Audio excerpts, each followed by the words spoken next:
Salam sejahtera Malaysia, denyut nadi suara rakyat bergema di channel ini. Okey, 30 saat. Bagi anda yang ada masalah kencing manis, darah tinggi, gastrik, gout dan sebagainya, ini produk saya sisipkan bagi anda, sangat bagus untuk membantu anda. Disclaimer, ini bukan ubatnya. Ini bukan ubat, ini produk yang dapat membantu anda dalam masalah-masalah itu. Terutamanya pada bulan-bulan puasa ini anda sangat memerlukan makanan-makanan seperti ini. Okey, tekan di sana ada link. Anda terus boleh masuk kepada link pembelian, beli sekarang dengan promosi sempena Hari Raya. Okey, Nurul Izzah, the Iron Lady of Datuk Sri Anwar Ibrahim. Wah, memberikan pengumuman yang pasti menggembirakan ramai orang, tapi pasti membuat walaun pening kepala juga kot kan. Walaun semakin pening kepala. Kenapa? Kenapa? Nanti nih pada pilihan raya akan datang memang hampir disahkan.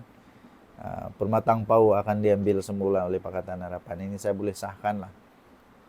Saya boleh sahkan Permatang Pau akan direbut semula oleh Nurul Izzah. Kerana MP Permatang Pau sekarang macam jadi apa, lawak jenaka. Macam jadi lawak jenaka.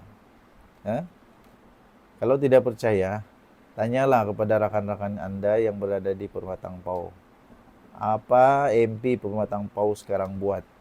Dia menang kenapa dulu? Macam mana dia menang saya pun tak pasti. Nurul Izzah akhirnya mengumumkan pertahankan jawatan naib Presiden PKR.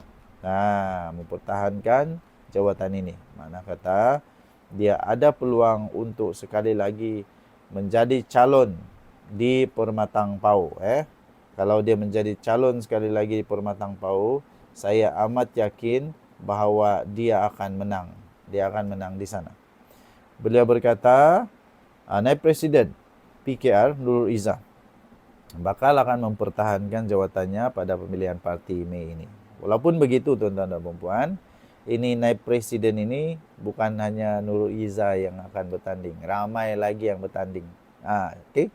Beliau berkata keputusan itu dibuat atas hasratnya untuk meraihkan bakat dalam parti sebagai usaha regenerasi atau penjanaan semula PKR, selain untuk memperkukuh parti bagi menghadapi pilihan raya umum ke-16 akan datang.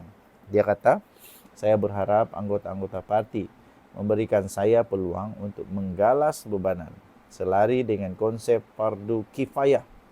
Kerana sejak awal masa penumpuhan parti, saya masuk ke gelanggang politik pun berdasarkan mahu melunaskan konsep fardu kifayah, maka saya berharap dalam pemilihan kali ini pertandingan dengan semangat kekeluargaan. Katanya, kita mahu agar berlangsungnya semangat kekitaan dalam satu usaha di mana bila kita dapat menyatukan hati-hati dan memastikan bakat yang terbaik dapat diberikan ruang dan peluang. Bukan sekadar untuk menjadi calon sebenarnya. Katanya kepada pemerintah selepas majlis sumbangan kasih Ramadan dan Moreh di Masjid Said bin Thabit, Desa Tun Razak di Kuala Lumpur. Nurul Izzah berkata beliau tidak akan mengambil mudah dan akan melakukan sedaya upaya untuk memenangi jawatan itu. Okey, so tuan-tuan dan puan-puan, apa pendapat anda? Apa pendapat anda? Adakah Nurul Izzah akan menang? Okey, sama ada dia menang atau tidak dalam pemilihan ini penting. Tetapi yang lebih penting, saya rasa dia akan rampas semula Permatang Pau. Apa kata anda? Adakah Perikatan Nasional masih akan menang atau akan kalah teruk kali ini? Kita jumpa lagi. Bye-bye. Salam sejahtera Malaysia, denyut nadi suara rakyat bergema di channel ini. Sekali lagi, dalam masa 30 saat, minta masa anda 30 saat, saya ingin beritahu ada produk yang sangat bagus bagi anda yang ada masalah gout, kencing manis, darah tinggi, gastrik. Ini produk saya sisipkan bagi anda. Ini sangat bagus untuk membantu anda. Ia bukan ubat ya, bukan ubat, tetapi ini membantu anda dalam masalah-masalah anda. Okey, tuan-tuan dan puan-puan yang dihormati sekalian. Lebih baik menjadi pembangkang yang membawa kebenaran.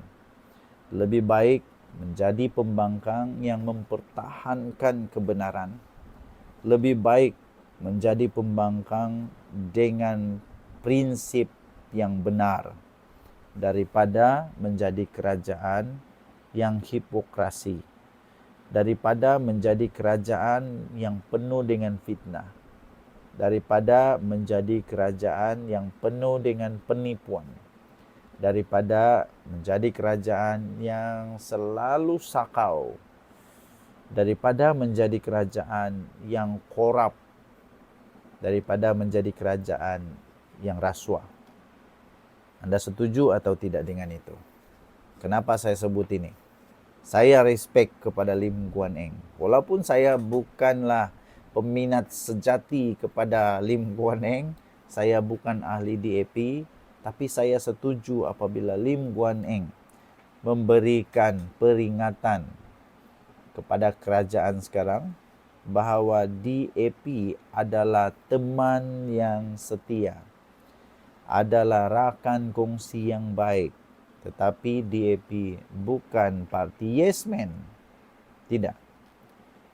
Maknanya DAP sedia untuk kehilangan kuasa, sedia untuk menjadi pembangkang, sedia untuk ditendang, sedia untuk dibuang. Tak apa. Yang penting mesti bertahan kepada kebenaran. Kebenaran tetap kebenaran. Ini sangat berlawanan, ini sangat bertembung, sangat tidak selari, sangat tidak sama dengan yang dipegang oleh beberapa parti. Ya, dengan yang dipegang oleh beberapa parti. Ada parti yang dia mau sangat jadi kerajaan. Walaupun dia terpaksa tabur fitnah, dia mau sangat jadi kerajaan sampai fitnah itu digelar jihad. Ini pening. Okey. Ada parti yang sanggup untuk buat apa saja untuk semata-mata nak tumbangkan kerajaan.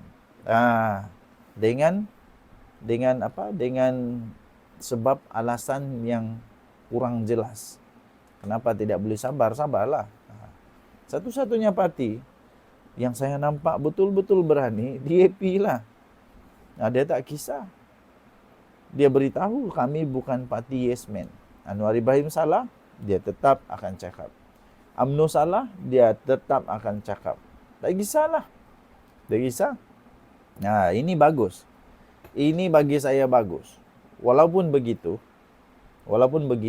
perpecahan dalam kerajaan tetap tidak bagus sebenarnya. Jangan salah faham. Tapi maksud saya ialah, parti yang bagus itu adalah parti yang betul-betul mempertahankan kebenaran. Parti yang betul-betul berjalan dalam kebenaran. Ya? Parti yang betul-betul, kalau A, B. Walaupun ada toleransi sebagai manusia, kita ini bukan robot, tuan-tuan dan puan-puan. Kita ini bukan robot. Kita tidak boleh bertoleransi, itu robot namanya. Langsung tak boleh bertoleransi, itu robot. Kalau robot, masalah dia. Kalaulah dunia ini ditakbir oleh robot, mampus kita. Memang. Semua memang susah hidup. Tapi oleh kerana kita manusia, kita ada yang disebut sebagai toleransi. Kita masih boleh membuat keputusan berdasarkan kita punya akal budi, berdasarkan kita punya pertimbangan. Ya, jadi saya sangat berasa kagum dengan keberanian ini. Inilah buktinya, Datuk Seri Anwar Ibrahim adalah pemimpin negara yang sangat bagus. Kerana dia sanggup untuk menerima kritikan yang baik. Jangan pula difitnah. Jangan pula difitnah. Jangan pula difitnah. Ini ramai orang fitnah, lepas tu bila dikena, dia kata Perdana Menteri ini tak boleh terima kritikan. Kalau tak hang. Kalau tak hang. Yang itu bukan kritikan, yang itu fitnah. Fitnah berbeza daripada kritikan. Kritikan itu selalu membina. Fitnah tuh selalunya untuk apa? Untuk merusak, bersifat selfish dan berdosa. Yang paling penting itu berdosa. Buat apa buat fitnah? Kalau betul kamu bagus, tak payah fitnah. Memang dapat punya. Ini perlu fitnah baru menang. Memang pelik lah. Oke? Tinggalkan komen Anda. Kita jumpa lagi. Bye-bye.